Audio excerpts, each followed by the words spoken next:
Okay, so Be'ezrat Hashem, we're going to continue in Masechah Sanhedrin, Perek Chelek. We're on Daf Tzadik Bet Amud Bet, about 6 lines from the bottom.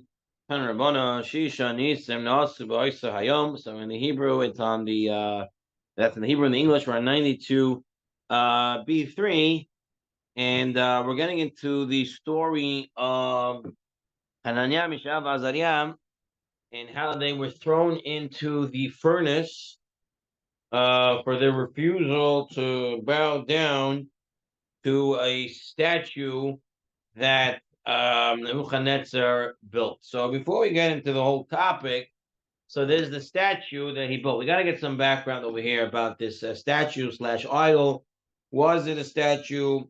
Was it an idol? Okay, so here he says that Nebuchadnezzar put up a golden image, Tselem Shel Zahav, Bevikas Dura, Beguva Shishim Amos, 60 amos high. And he called all the people from all around all the nations to come and pay their respects by bowing down to it. And whoever wouldn't will be thrown into the fiery furnace. Okay? They didn't want to bow down. And Nebuchadnezzar was going to throw them into the furnace. Now, obviously, Hashem saves them from it. So, before I tell you what the Midrash says, how the story happened, first thing we have to really understand is what was the issue here? Was the statue an idol or not? So, based on the Gemara's over here, it seems that the statue was an idol, but the Radak, the Rabbeinu Tam, basing it on the Gemara in Mesech Psachim. Okay, they say that the idol was actually just a statue, right, and not an idol. That's Rabbeinu Tam in Psachim. Okay, they say that it's not, and they have different proofs. And the issue here was a different issue, right? But others are being but what's it called? Tosfot, Shlomo Alkabetz say that no, it actually was an idol. It actually was an idol. So there is a machloket rishonim of what it was. Right? What it was an Avodah Zarah, or was just a statue, and they were still going to make a kiddush Hashem by not bowing down to the statue. Right. So that's regarding the Isser. There's no machloket rishonim whether it's actually Avodah Zarah or not. Now the Midrash tells us, this is Midrash Rabbah. You can take a look in the Midrash Rabbah in Shir Hashir and Rabbah 7-8. It says over there that what happened was, when Hananiah, Mishael, Azariah were told that they have to bow down, they wanted to give up their lives, right? The Gemara Pesachim says basically it was on the frogs. The frogs gave up their lives. They should go to this point. So they went to Daniel, right? Daniel is living in this time period. They went to Daniel and they asked Daniel, what should we do? Daniel says, I'm not going to give you an answer. There's Yecheskel Navi. Yecheskel Navi, he's around. We have to ask him. They go to Yecheskel Navi. Yecheskel Navi says, we have a Mitzvah. Just go away. Don't be there when all this happens, and you won't have to bow down, and you won't have to get killed, and just don't show up, right? And they say, no, it's not going to help not coming, because in the end of the day, everyone's going to be there, and they're going to think that we're there also, and they're going to say that the Jewish people also bow down, so we cannot not go, right? If we're not going to go, they're going to think we bow down anyway. So he says, what do you guys want to do? So we want to stand there in different places, and everyone sees that we're not bowing down. Question is, can we give up our life? What's going to be? So Yecheskel goes to Hashem, right? So he turns to Hashem. He says, Hashem, this is what they're saying. And Hashem says, I'm not going to save them. They can give up their lives. I'm not going to save them. The Churban happened, destruction of the temple, everything is going to bad. And therefore, I'm not going to help them. So Yecheskel feels so bad. He comes back to them crying. He says, listen, Hashem says it's not going to help. Right? They say, no, Hashem's not going to help. That's Hashem's issue. We're going to do our job, and we're going to give up our lives to Al-Kiddush Hashem. And they go, and they say, give up Al-Kiddush Hashem. Right? Once they leave, Hashem comes back to Yecheskel, and says to Yecheskel, of course I'm going to save them. Right? But I want them to go without knowing that they're going to be saved, right? Knowing you're going to be saved, you don't have the zchut to get saved. If you do it with full conviction that this is the right thing to do because Hashem wants you to do it, without knowing that I'm going to be saved, then that's what the zchut is going to get them. So Hashem was there to go, and they don't bow, and they tell about them. And Nebuchadnezzar takes them, and like he promised, he throws them into a fiery furnace. Okay, that's the background of the story over here, and that's what we said. That's when Cheskel started doing the team for those in the Bifkat Durab. So we're going to see now. Tanu Banan, Shishani Sim, Nasubo. There were 6 miracles that happened on that day. Tafa Kivshan, the furnace that they were thrown into was in the ground. So now it came up out of the ground. Why? So people can see it. Benifata Kivshan, the furnace was breached, so people can see inside. Buhumakso door, and its foundation caved in, also people can see inside. And now the golden image was overturned onto its face. And 4 royal parties were burnt while they were trying to put Chanam Mishav Azariah into the furnace. The Cheskel was bringing back the Metim in the Bifkat Dura, and all of them are a tradition. But the one about the 4 other people dying while throwing Chanam Mishav Azariah into the fire, that is in the Psukim. It says, that Nebuchadnezzar sent. Uri said, La'achshtafanaya, Signaya, Ufahavata, Addar Gazaria, Gedavraya, De Tavraya, Tiftaya, Bechol Shetunemi Bendinata. All these different groups of people that he sent. Itai Guvrin Yehuadin, and written afterwards that these are the Jewish men. And it says, when it says what happened afterwards, it says, right? It brings these 3 categories of people, and then it doesn't say the other 4. The ufahavata, the ganaya, gadvarya, the tvarya, tiftaya, it doesn't bring them. So and so you see from here the pasuk beforehand has all these other groups of people, and then afterwards it's missing 4 groups. It means 4 groups of people, vassal kings, royal parties, royal entourages, whatever it was, they all died when they were throwing Hamshel Azariah into the furnace. Tana devei Rabbi Eliezer ben Yaakov, afilu b'shat sakana, even during a time of sakana, lo yishna adam enatom min harabanut shelo. A person should not abandon his dignified bearing. Right? He dresses a certain way, he acts a certain way. You don't throw it away when in your makom sekana and get scared and give up. No, even in your makom sekana, person has to retain his royal bearing. Person has to retain his composure. Then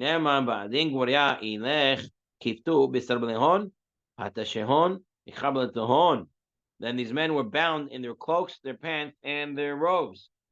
Right in the note, it says that they were about to be cast into flame, but they maintained their dignified bearing and did not remove the vestments of their high office. This is a lesson. How to maintain it even in the face of death and not appear bewildered or frightened. When one retains such bearing in the face of his enemies, they are shamed in his presence, and one demonstrated he accepts his divine judgment with love and happiness. In the Yaakov over here of the Art Scrolls edition, he actually brings some very interesting stories over here.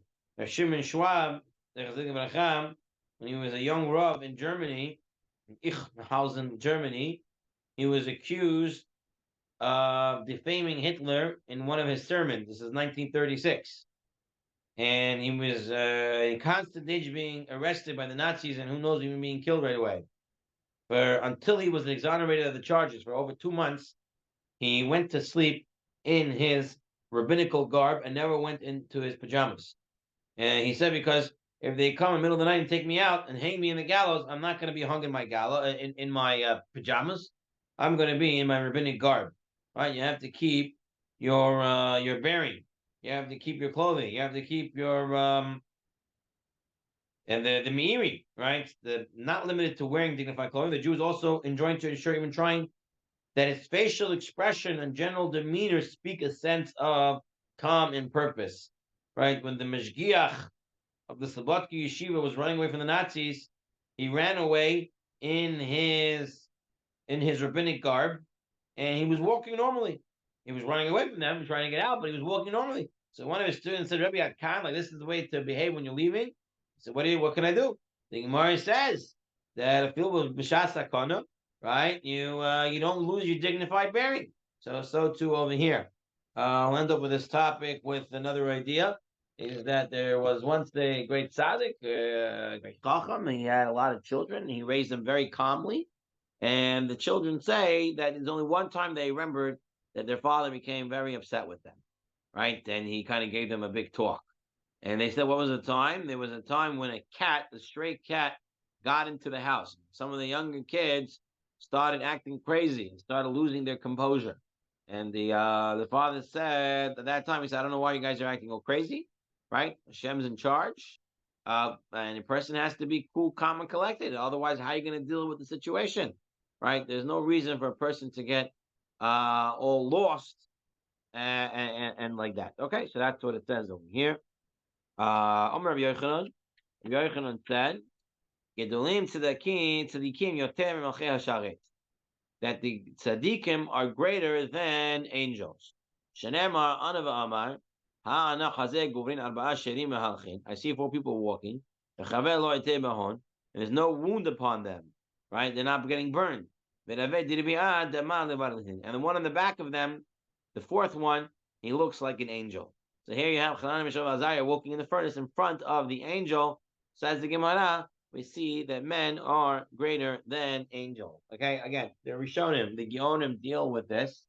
And is it true? Is man greater than an angel, or is an angel greater than man? Here, the Gemara seems to be saying that Gidolim Tzadikim. So I want to say that Tzadikim, yes, are greater than angels, but the average Joe, the angel is greater than him.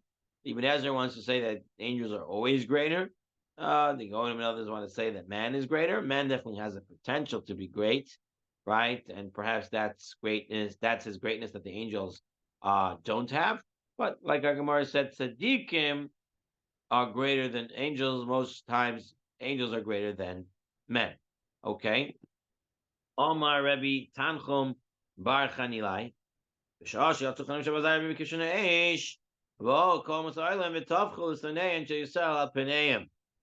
the Chanan Shazar came out of the fire, all the Goyim came and they struck the enemies. They hit the Jewish people. Well, they said, you have such a God and that can save you from a furnace, and you're bowing down to him. What does that have? Hashem, you are the great. But we are shamefaced as of this day. Basically saying Hashem is great, Judaism is great. Don't blame Judaism on the Jews. You know, because the Jews are not behaving properly. Don't blame Hashem and don't blame the Judaism. It's the people who are doing wrong. We are shamefaced. Okay. Amar Shmuel bar Nachmani Amar Yonatan. Pastic and Shir Shirim 7:9. Okay, what does this pastic mean? Hashem said, "I'll be exalted through the palm tree." Right? Yisrael is the palm tree. Yisrael. Now, only one little branch made me exalted because all the other people bowed down to the statue. Didn't. Okay, I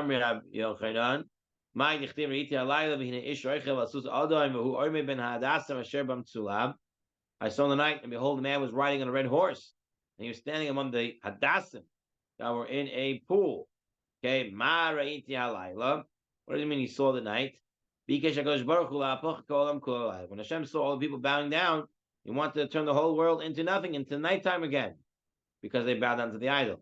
But there was one that was riding. Who was riding? It was Hashem. Hashem Shemo. Sus Adom. He was riding on a red horse. Why? He wanted to kill the whole world. The Jews are bowing down to the Zarim.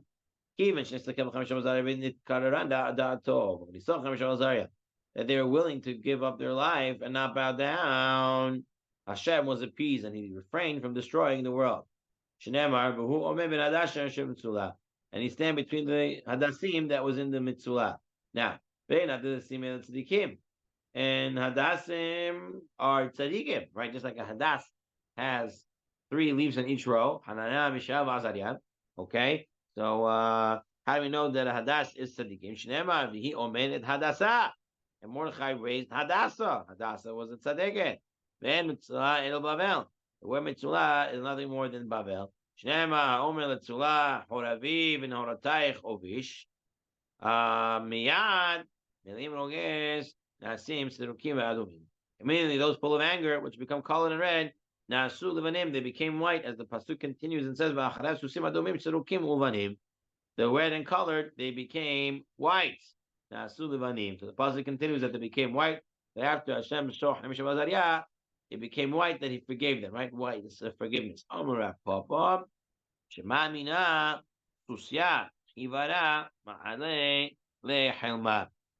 Learn from this that a white horse is a favorable omen in a dream. Okay, if you see a white horse, that means you get mechila, slicha, chapara. It's a good thing. Okay, now after this incident, Hamisha and the Sefer Daniel, they're not mentioned again. So what happened to them? Where did they go after this incident? Rav says they died in Ayin Hara. Now, Rav has a shita that he brings out in another place in the Gemara. Rav says, that 99 out of 100 deaths happened because of avodah zarah. Okay, and that was because of ayin hara. Right? Rav says that 99 out of 100 deaths happened because of ayin hara. That's Rav. So he's going according to his shita. Now, what is... That's, by the way, Bava Metzia 107, he says that. What is Ayin Hara? So let's read a little bit over here. What Ayin Hara is. The Maharal understands Ayin Hara to be a destructive force of nature. Spiritual, rather than physical, but it is a phenomenon. Okay, the Chazon Ish follows this approach as well, right? So one of the forces embedded in creation that a person's thought can affect changes even in strong physical things. And it demonstrates from numerous passages in the Talmud. So person's sight, person's thoughts, when people are amazed at something extraordinary successful, that successful thing is placed in danger of being harmed. Right? There's something in the Gemara that in Baba Basra they call Hezekriya. You look at something, you can cause a damage. Right? It's a phenomenon that happens. It's in creation. Others suggest that evil eye is an ethical one. Right? Hashem gives you a bracha, you should not cause that bracha to be someone else's pain. Right? Someone has a lot of money, someone doesn't. You shouldn't walk around flaunting your money. Someone has children, someone doesn't. You shouldn't walk around with your children, showing them all off, dressed up all nicely, and this guy doesn't have anything. It can cause pain and sorrow, and that's what can lead to ayin hara. Those are two of the ways. I'm sure there's other ways that you can explain it. The Gemara comes out that the more you worry about ayin hara, the more it affects you. So a person has to find the balance of keeping stuff private. That's where you have the siman bracha. Not everybody has to know everything you have. Not everybody has to know everything that you do. Not everybody knows how much money you have to make. That's your privacy and siman bracha and something private. And also at the same point, you have to be. You shouldn't flaunt your stuff. You shouldn't make people jealous of you. But at the same point, you have to live a normal life and do it normal stuff, and you have nothing to worry about. Ayin hara. Okay. Fine.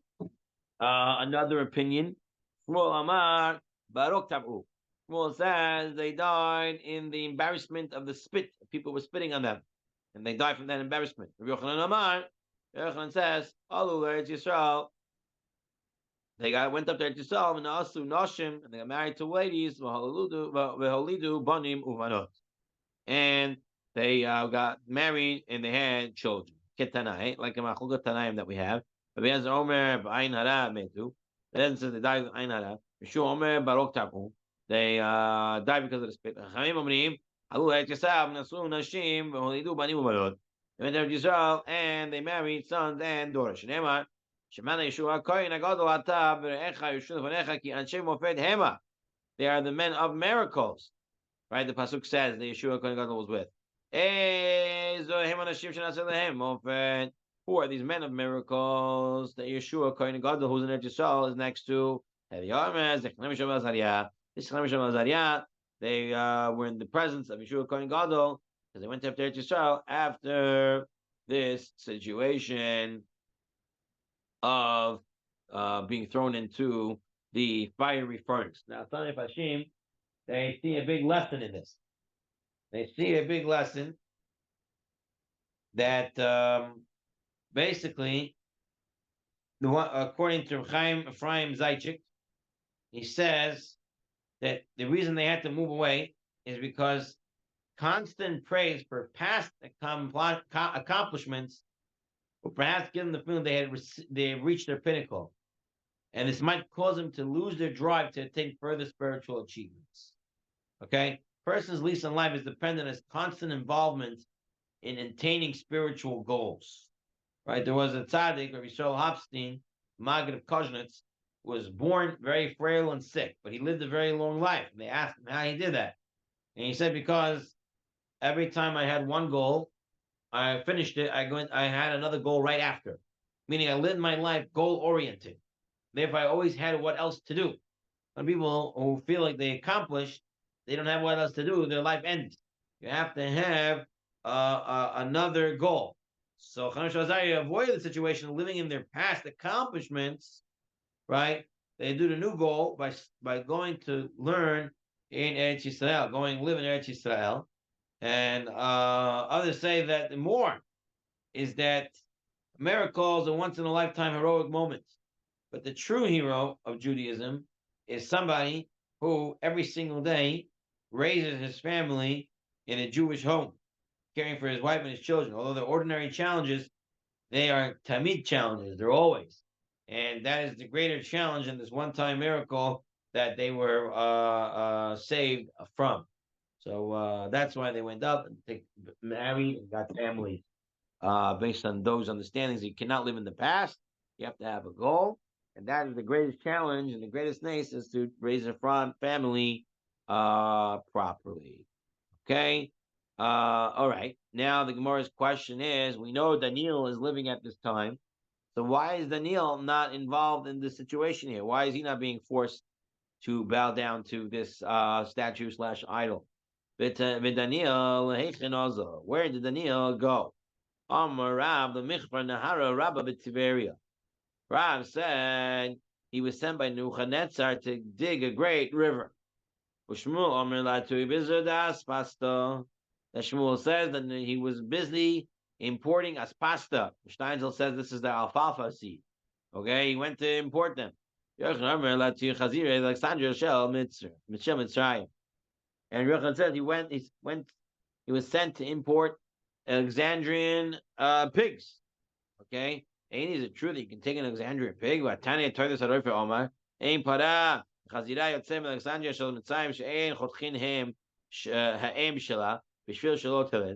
no female pig that leaves or cow that leaves without them cutting out the womb, so she cannot give birth. How did Daniel smuggle out one? Daniel brought him out without their knowledge, right? He took small little baby ones, and they couldn't sterilize it yet, right? A lot of times, different countries, they would sterilize their animals that they wouldn't be able to have children because this way they maintain the monopoly of the item. You want to get another one, you got to go back to them. You cannot breed and have your own, right? Similarly today, like a lot of technology, like they say smartphones, like they make them in the way that they don't last forever, right? You got to buy another one. Anything here, you want to buy another one, you have to come back. You cannot breed your own. And that's where he was. Why was he there? We'll see in a minute. Okay, so let's see. Turn Rabbanon. There were three in that plan to keep Daniel away. HaKadosh Baruch Hu, Daniel, Nebuchadnezzar. HaKadosh Baruch Hu, Daniel, and Nebuchadnezzar. HaKadosh Baruch Hu Amar, Nezir Daniel Milhacha. Let Daniel go away from here. Because I don't want people to say that Chanami Shabazai was saved because of Daniel. Daniel was a big tzaddik. I don't want them to say he was saved because of Daniel. He's not going to be there. They're going to say, oh, wow, Chanami Shabazai was saved because of Chanami Shabazai. Daniel said, Is the malacha, I'll go away from here. The loli kayem be pitzei There's a pasuk that says you have to burn avodah zarah. Now Daniel thought that he may be considered avodah zarah. Why? Because Nebuchadnezzar used to bow down to him and bring korbanot to him, right? So he said, maybe I'm an avodah zarah. They're going to get burned if I go inside. When Nebuchadnezzar said, Yazel Daniel, I don't want Daniel to be here. The lo nimru kalyel ben nurab. The people don't say that I burned my own God, right? Because I served Daniel as a God. I don't want him to be burned. You're not supposed to burn your own gods. How do you know that Daniel bowed to him, that Nebuchadnezzar bowed to Daniel? Sigid.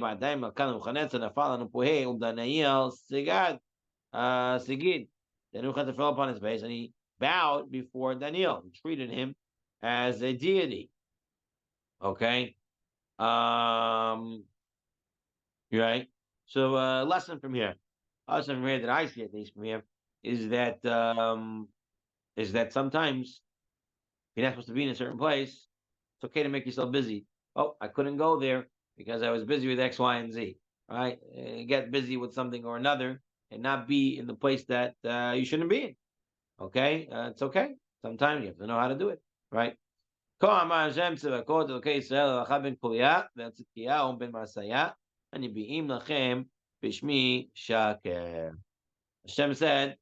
concerning Achav, the son of Kolyan, and concerning Tzidkiah, son of Maaseiah, who say Nebuah Sheker, they say false prophecy. Right? These two Nevi'im lived during the time of Azariah, and this is what happens with them. They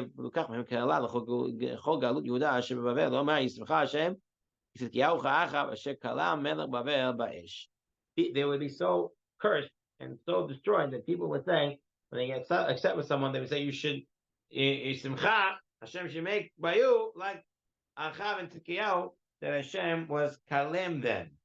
All right, kalam them. From Lo Ne'emar El Asher Kalam. It doesn't say he burned them, rather he says he just toasted them.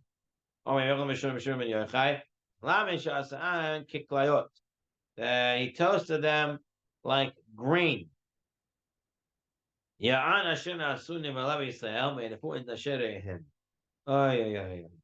They committed adultery, and they were with the wives of their fellows of other Jewish people. What did they do? This is what they did. They were two very bad people. And they may believe that they were babas, they were Kabbalists, they were Nevi'im, and they would go around to women, beautiful women, and they would tell them, we see, says one would come and say, Tzidkiyahu would come and say, we see that from you, this lady, you are supposed to have Nevi'im and Gedolim, Tzadikim coming from you. But your husband, he's not worthy. But there's going to come another Navi into this town. His name is Achav. And you have to sleep with him. And if you do, you're going to be zocher to such greatness. And unfortunately, women were convinced. And they slept with the other Navi. And then he would do it the other way around. The other one would come, Achav would come and say, same thing about Tzidkiyahu. He's going to come, you have to submit to him. And they would do this with everybody. Okay, and they're getting away with it for a long time. They would say, HaKadosh Baruch Hu sent us to do this. So one time, they went to Nebuchadnezzar.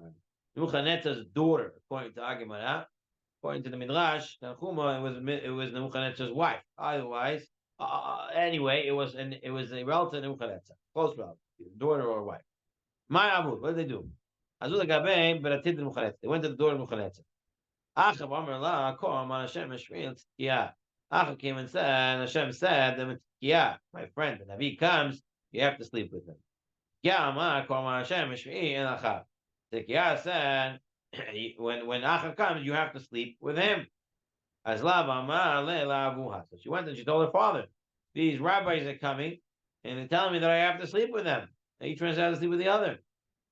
So, Nebuchadnezzar said, listen, something's fishy over here. Why? Their God hates Zima. Right? The Goyim are all in Zima all the time, but he hates, we know that the Jewish God hates Zima. It's not something that he would ever say to do. When they come again, send them to me. when they came to her, she sent them to her father. He said to them, "My amar lechon, who told you that that my daughter should sleep with you?" So they said, "What do you mean? Kadosh Baruch Hu, God Almighty. How can you argue with that? God Almighty says that your daughter should be sleeping with us." Said, well, listen, I just asked. These great tzaddikim, and they told me that God would never allow such a thing. So they said, we are also Nevi'im like Chanam Shabbat. But you should know we're even greater. Hashem didn't tell them that we need to sleep with your daughter, but Hashem did tell us that we need to sleep with your daughter. So Amr said, listen, you're telling me you're a Navi, I need to test you. Okay? The same way we test the Chanim, but we threw them into the fire and they survived. So we'll throw you into the fire, and if you guys survive, then you're really tzaddikim, and then you're right. You didn't want to sleep with my daughter. So Amar lehu, so Amar le, inu tata havu va'anan terin. They said, hold on. How much I with 3 people in the front? That's what they said because there were 3, but we are only 2. So we of course not going to survive because we need 3. I mean, man, so Muhammad said, go and choose anyone else that you want to put in to the fire. I mean, Yeshua Kohen Gadol. They said Yeshua Kohen Gadol. Suddenly, Yeshua the Nefesh Lechotere Umagina Alan. They hope that Yeshua was deciding that Hashem would protect him, and they would get protected in his chut as well, not because they're thinking, because he's deciding. So, they brought Yeshua Kohen Gadol, Shidinhu, and they cast all 3 of them into the furnace. So they put in this what's his name, Achav and the Sikyo, and they threw them into the furnace with Yeshua Kohen Gadol. What happened? Inu Iklu, Achav and Sikyo were scorched. Okay, they were killed and they were toasted from the outside. Yeshua Kohen Gadol, I Charuchi. His clothes were only singed. He didn't get hurt, but his clothes got a little bit burned. Shneimar, Yeshua Kohen Gadol, Obed Avnei Malach Hashem.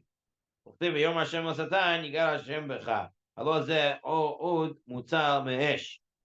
So, okay. So, Yeshua Kohen Gadol, his clothing got a little bit singed. So, Amar Yeshua Kohen Gadol, Gedarev, the Tzadikah, I know that you're a tzaddik. I know those 2 are Shaim. They're not Nevi'im. Hashem never told them anything. That's why they get killed. But you're a tzaddik. So why did the fire get your clothing? Even their clothing didn't get singed. So why yours did? He said to them, he said to Nebuchadnezzar, so says Yeshua Kohen Gadol. He says when Chanam Shabbat there were 3 of them there, 3 tzaddikim. Therefore, their clothing also wasn't scorched.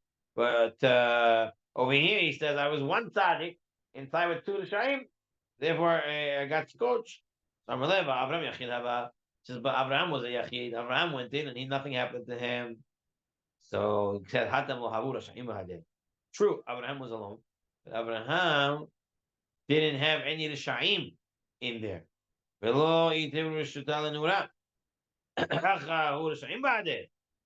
here there was a Shaim with me. And permission was granted to the fire. Since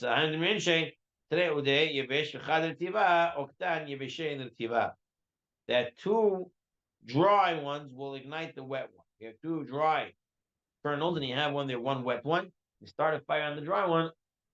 The dry one will also end up burning the wet one, even though it's wet, right? Because when you're surrounded by Rishaim, this happens. And Nebuchadnezzar, he knows a lot of Torah. He knows the way Jews operate. It's interesting to note that a lot of times the bigger the anti-Semites, right, the enemies of the Jewish people, they know a lot more about Judaism than the random guy that's on the streets, right? They make it their business to study it, to know it, and stuff like that. So Nebuchadnezzar, it's causing the destruction of the temple. It's a big rasha, many bad things, but he's well attuned to the to Judaism and its ways. So now, right. So that's an important yesod, that being around bad neighbors, even just being around them, has an effect on a person, right? The Rambam says that everybody's bad. You got to go and live your own isolated life, right? We have it during the Mabul. Noach had to go into a teva to be separated from the world. The fish survived because they were in their own environment. Once you're in the environment, even though you're not part of it, but the atmosphere is there, it gets to you, right? When Moshe Rabbeinu comes down, he hears the noise of the Chet Egel. He knows it's the Chet Egel. He asks Yeshua what it is. Yeshua is not sure. Why doesn't Yeshua know? Moshe knows. Yeshua doesn't know. Oh, Yeshua doesn't know because even though he's not participating, he's far away from it. The fact that he's on earth and in the atmosphere of the Avera, it affects him to that degree. Now, my Tama Anash, why was Yeshua punished? So I said, why was Yeshua chosen to be put? Why did Hashem allow Yeshua to get chosen to be put into the furnace? Amar Papa, Shayu Bonav Noisin Noshim She'enu Hugonot Lechuna Velo Micha. His children married ladies who were not proper for kahuna, and Yeshua Kohen Gadol didn't stop it. Is it the way of Kohanim Gedolim like Yeshua to walk around with soiled clothes? And he didn't protest. You have to protest. Something's going wrong. You have to make it known that you don't agree, that you don't agree to it. Okay?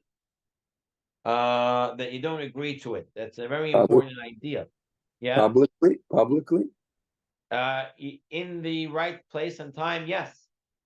It should be made known. I'll tell you, there's a midrash, right? There's a midrash that tells us that during the destruction of the temple, Shem says to the Mazikim, to the damagers, to go down and destroy everything. Midat Rachamim comes up and says, don't kill the tzaddikim. The tzaddikim are great. They didn't do anything wrong. Hashem says, you know what? Go down and put the letter tough on all the tzaddikim's heads. And then Midat Din gets up and says, what do you mean? Why should you save them? Why should you save them? Says why shouldn't we save them? So it says Midat because they could have given rebuke and Musar, and they didn't. So they're also complicit. They didn't protest. Midat Rachamim says, yeah, but even if they did protest, it wouldn't have helped. Midat Din says, yes, we know that, but they didn't know that. And the fact that they didn't protest makes them complicit. And Hashem says, go around and kill everyone, including the tzaddikim. So you have to protest. Now, how do you protest? You have to do it in a way that's correct. Right? Yaakov didn't rebuke his children to the end of his death. David didn't rebuke his children to the end of his end of his life. Avram didn't rebuke Ishmael until later. We have to know when, how, and where. It has to be done with chachma, but it has to be known that hey, you're doing this and it's wrong, and you have to know that it's you have to make it known somewhere, somehow, that you are not complicit in this matter. I don't know exactly how to go about it in all the situations, but definitely it should be known that you or me or whoever it is do not agree to these people acting contrary to halacha. The note clearly states down on the note 38 that they are not allowed to marry zona, halala, and divorced ladies, I guess, right? Because they were kohanim. Right.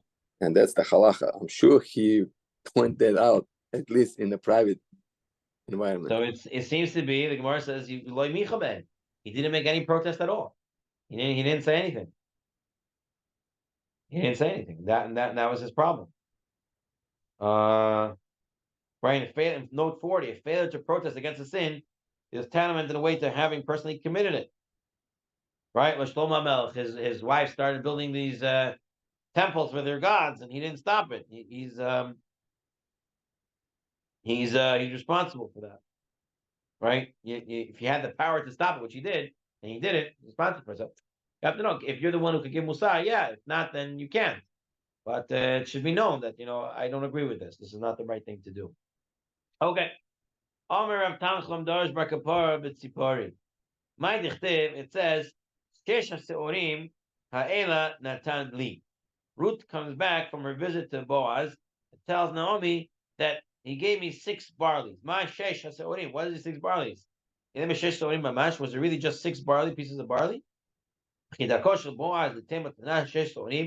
Boaz give 6 pieces of barley? That's all he gives? Rather, it was 6 se'az of barley, large amount.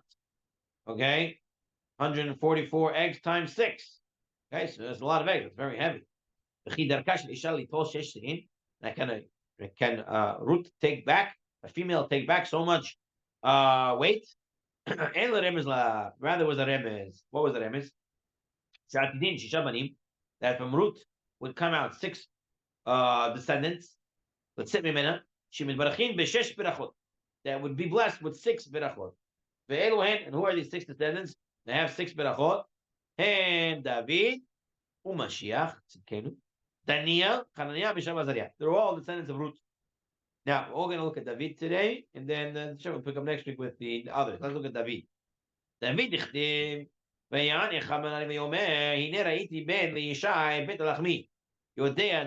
he knows how to make music. And he's a mighty one. He knows how to make war. He understands one thing from another. He looks beautiful. Hashem is with him. Those are 6 brachot of David. Okay? You should know that Doeg said all these praises, but he said it for Lashon Hara. Right? Sometimes saying a praise about somebody is not a good thing. Lashon Hara. Saying too much about someone leads other people to being jealous, leading other people to be upset with him, and stuff like that. And it's Lashon Hara. You shouldn't make so much praise. Also, you tell the guy, "Oh, this guy is a big batzlaki because everyone's going to come to his door. He's not going to be able to live his life normally." Right? There's certain praises you have to know how to give, when to give, where to give. So Doeg was saying it all for Lashon Hara. Now, what was he actually saying? And again, he knows how to play music. What does this mean? David knows how to ask questions. Okay? This is a very important talent. To know how to ask questions. Some people, like when a Jew walks into Home Depot and he's looking for a piece of equipment for his house, he has no idea what he's looking for. Right? So his question is, where can I get something like this that works like that? He doesn't know how to ask a question. Same thing in Torah learning. There's a lot of people who don't know how to ask questions. You have to know what is you're trying to ask. Why is the question what it is? So he knew then again, he knew what to ask. Gibor, Sherdei Hashiv. He also knew how to answer. Giving an answer that's direct to the question. That gives you a final result. Ish Milchama, man, a warrior, Sherdei Torah. You know how to fight in Torah. You know how to engage in a give and take of Torah debate. Right? Ish Torah, he brings good proofs and stuff like that. Ish Torah, he displays the face of halacha. He has good arguments that are convincing. He understands one thing from another. That's one of the greatest things of using your brain. The Rambam said, to understand it. That's what a Talmud Chacham is. Shemevin Davar, Mitoch Davar. Hashem Imoi, and Hashem is with him. Shahalacha kimoto b'chol makom.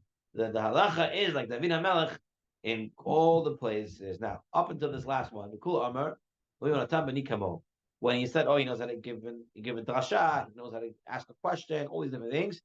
Shaul said, "Oh, my son Yehonatan is exactly like that." Even the Amar Lev Hashem Imo, but when he said Hashem is with him, that means Allah is like him all the time. A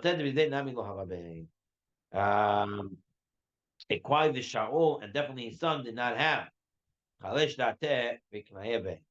Shaul became disheartened and jealous. For concerning Shaul, it's written wherever he would turn, he would condemn. He would get jealous, he would get upset.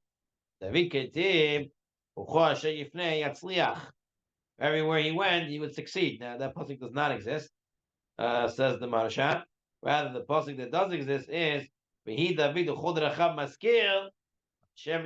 many of us say on Motzei Shabbat in the Havdalah. Now on the Doeg, how do we know it was Doeg that settled this? One of the special people that worked for Shaul. Shaul, there was this man who was the servant of Shaul. So this special guy was Doeg. Okay, so it turns out Doeg was the one who gave this report to make Shaul jealous of David HaMelech. Okay, this is where we'll get up to for this week. Next week we'll continue with Mashiach, Daniel, and their brachot. Talk a little bit about Kochva. Okay, so that is for next week. Yashikar Kulam, and have a great day.